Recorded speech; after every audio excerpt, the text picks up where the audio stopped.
আসসালামু আলাইকুম রহমতুল্লাহ। আপনাদের সবার উদ্দেশ্যে বলছি যে মহান আল্লাহ তাআলা আমাদেরকে সৃষ্টি করেছে।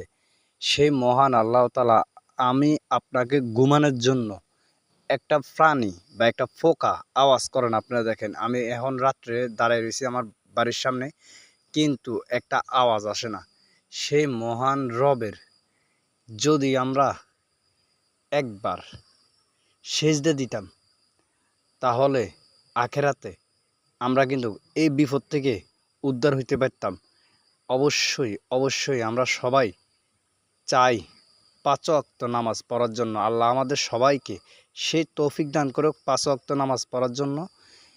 আমরা সবাই আল্লাহর কাছে দুহাত তুলে বলি যে, হে আল্লাহ, আমাদেরকে ৫ ওয়াক্ত নামাজ পড়ার একটু তৌফিক দান করো। সবাই ভালো থাকবেন, সুস্থ থাকবেন। ভিডিওটা ভালো লাগলে শেয়ার করে দিবেন, সবাইকে দেখার সুযোগ করে দেন।